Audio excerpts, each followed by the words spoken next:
আসসালামু আলাইকুম এভরিওয়ান, কি অবস্থা সবার? কেমন আছেন সবাই? আশা করি সবাই অনেক অনেক ভালো আছেন। আমরা আল্লাহর রহমতে অনেক অনেক ভালো আছি। আর আমাদের ইন্ট্রো দেখে তো বুঝে গেছেন আমরা আজকে কোথায় যাচ্ছি আর আমরা কী ধরনের ব্লগ দিচ্ছি। অবশ্যই এটা একটা হবে যে খাওয়ার ব্লগ বা যে সিরাজের চুই গোছ যেটা, সেটাতে যে খাওয়ার একটা ছোটোখাটো ভিডিও। আমি যেহেতু ফুড ব্লগার না বা ফুড রিলেটেড কোনো ভিডিও করিও না, তো আমার শখের বসে যতটুকু যে করা ওই ঠিক অতটুকুই করা, এই আর কি। তো চলেন ভিডিওটা শুরু করি। আর মেন কথা যে আমরা একটা কাজে উত্তরা যাই। তো উত্তরা যাওয়ার পর যে আমাদের কাজ শেষ হতে অলমোস্ট 3টা বেজে যায়। যাওয়ার পর আলিশবার পাপার যে অফিসের খুব কাছাকাছি থাকে, যার জন্য আমাদেরকে বললো যে আচ্ছা ঠিক আছে তোমরা দাঁড়াও, আমরা যে একসাথে লাঞ্চ করব আর আমরা যে আসতেছি। তো তারপরে তো বাবুসো আমরা যে সিরাজের চুই ঝালা এটা এখানে আসার মূল রিজন ও একবার আমাকে না নিয়ে ওখানে খাওয়ার পর আমি যে ওকে বলি যে 2-3বার বলছি, ও আচ্ছা তুমি তো সিরাজের চুইজাল খেয়ে ফেলছো, ওখানে খেয়ে ফেলছো, এরকম আমি যখন ইন্টারেস্ট দেখাইছি প্রচুর। পরে বললো যে আচ্ছা ঠিক আছে, যেহেতু সুযোগ আসছে তোমাকে যে খাওয়াই। আর এই তো আমার যে খাওয়ার একটা শর্ট কি বলবো সিনেমাটিক ভিডিও, যেটা আমি কখনোই ক্রিয়েট করতে পারি না। আর এই ভিডিওটা এই ছবিটা দেখার পর তো আমরা জাস্ট ওয়েট করেছিলাম, বিশেষ করে আমি, যে কখন যে ফুড আসবে, কখন খাবো, কখন টেস্ট করবো। আর এটা ছিল ওদের মেনু কার্ড দেখছিলাম আর যে ওয়েট করতেছিলাম। আর আমাদের খাওয়া চলে আসছে। আর আমরা যেহেতু ফুড ব্লগার না, আমরা ফ্রিতে খাই না, সেজন্য খুব কম কিছু আইটেম দিয়ে আমরা ট্রাই করলাম।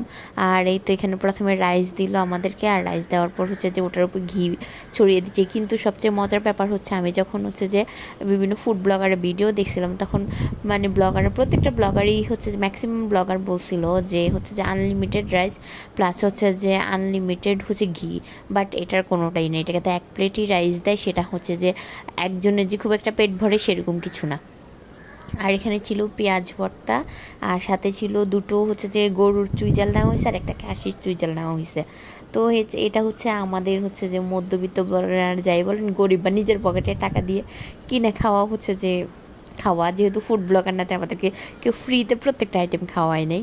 যাই হোক, এবার যে আসি আর খাওয়াগুলো দেখে তো রসুন দেখে তো আমি প্রচণ্ড যে এক্সাইটেড ছিলাম। আর এই তো প্রথমে শুরু করে যে পেঁয়াজ ভর্তাটা দিয়ে, আমাদের প্রচণ্ড খিদা ছিল। আর পেঁয়াজ ভর্তাটা এই খিদার মধ্যে খেতে জাস্ট ওয়া ওয়া ওয়া অমৃত লাগতেছিল, যেহেতু অনেক অনেক অনেক খিদা। আর এই তো এই যে চলে আসলো খাসির চুই ঘোষ। আমি এটা নিয়ে যে একটা কথা বলি, সেটা যে আমি কী বলবো, আমি আসলে জানি না, হয়তো অনেকে আমার কথা পছন্দ করবে না বা অনেকে করবেন, এরকম একটা ব্যাপার। আর আমি যেহেতু প্রচুর ক্ষুধার্ত ছিলাম, আমি একটা জিনিস জানি যে ক্ষুধা অবস্থায় নাকি প্রচুর যে যেটাই খাই সেটাই অমৃত লাগে। কিন্তু কেন জানি এই খাওয়াটা চুই ঝালটা আমার আর আমি আর সেকেন্ড টাইম গিয়ে খাবো না, এতটা ভালো লাগে নাই। তার রিজন ওদের যে মাংসটা হার্ড ছিল, প্লাস যে এত তেল বেশি ছিল। আমি আসলে এই যে দেখেন মাংস যে আমি ছিঁড়তেছি, এটা হার্ড ছিঁড়ে আসতেছে, বাট এটা একটা হার্ড আর এটার ভিতরে মনে হচ্ছে কোনো রকম মশলা ঢুকে নাই, এরকম একটা অবস্থা। যার জন্য যে আমি বলবো যে আমি যার এত তেল ছিল না, আমি খেতে পারি নাই। তো আমি বলবো যে আমি আসলে অত তেলের খাবার খাই না, তো যার জন্য হয়তো আমি আর সেকেন্ড টাইম ওখানে গিয়ে খাবো না। আর এখানে আমি যে মিষ্টি দই আর পায়েস অর্ডার দিয়েছি। ব্লগাররা যখন আসে তখন বলা হয় যে আনলিমিটেড ঘি, তারপর যে আনলিমিটেড রাইস, কিন্তু আদৌ কোনো আনলিমিটেড ঘি বা রাইস কোনো কিছুই না। আর মাংসটা না সফট না, অনেক হার্ড, মজা না। আসলে বিভিন্ন ব্লগারের বিভিন্ন রকম ভিডিও দেখে ম্যাক্সিমাম টাইমে হয় কি, ভালো জিনিস রেখে খারাপ জিনিসে যাওয়ার পর যে এখন আর খুব একটা ইচ্ছা করে না যে যে ব্লগারদের ভিডিও দেখে ওই রেস্টুরেন্টে ঢুকে, যদিও খাওয়ারও ভালো মনে হয়, তারপর আমার কেন যেন ভয় লাগে যে ওরা মিথ্যা কথা বলছে না, আমি যে যাবো না, এরকম একটা অবস্থা। এটা এক বাস্তব প্রমাণ এটা। অবশ্যই সবার টেস্ট বা সেম না, সেজন্য হয়তো অনেকের কাছে সিরাজের চুই গোছটা ভালো লাগতে পারে, আমার লাগে না, এই আর কি। আর ওদের যে পায়েসটা মোটামুটি ছিল অ্যাভারেজ, আর ওদের বাদামের শরবতটা মজা। এটা হচ্ছে যে এটা বলবো, ওটা বাদামের শরবতটা অনেক মজা।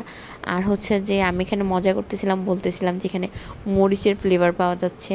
তো শশী বলতেছে এটা কি আলিশবের কারণে মরিচের ফ্লেভার বা আলিশবে মিক্স করে ফেলছে এরকম কিছু। তো আমি এরকম মজা করতেছি। আর ওদের যে দইটা ছিল এটা আমি আসলে জানি না এটা কি মিষ্টি দই আর হচ্ছে যে টক দই, মানে হচ্ছে কেমন জানি। এটা একটু বেটার, মানে বেটার বলতে হচ্ছে যে আমরা যেমন বগুড়ার যে দইটা খাই যেটা শর্টটা মুখে লাগে, এটা ঠিক ওই রকম লাগতেছে, বাট এটার টেস্টটা ছিল হচ্ছে যে টক দুটাই পারেই। তো আমরা হচ্ছে যে মজা করতেছিলাম, শশী ছবি তোলার নাম করে আমার ভিডিও করতেছিল আর আমি একটু মজা করতেছিলাম। এই তো মানে দই খাচ্ছি। আর হচ্ছে যে দইটা মনে হয় না পুরোপুরি শেষ করতে পারবো, কারণ হচ্ছে যে আমার মানে বললাম না রাইসের পরিমাণ কম ছিল, মানে রাইসের পরিমাণ যে একজনের পেট ভরে যাবে এরকম কোনো পরিমাণে রাইস ছিল না।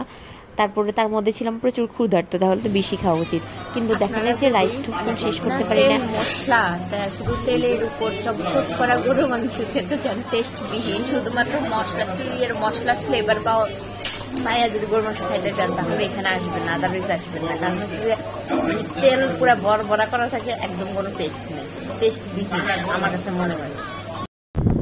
এই তো এটা ছিল আমার ওপিনিয়ন, কেউ এটাকে হচ্ছে যে নেগেটিভলি খারাপভাবে নেবেন না, কারণ এটা সবার টেস্ট বার সেম না, এক একজনের টেস্ট বার এক এক রকম। কারণ আমি বলছি যে ওদের বাদামের শরবতটা বেস্ট, বাট ওদের যা যা খারাপ লাগছে অবশ্যই তা বললাম। এই তো, আর এইসব ভিডিও বানাইতে বা ভিডিও মেক করতে বা এডিটিং করতে সত্যি খুব কষ্ট।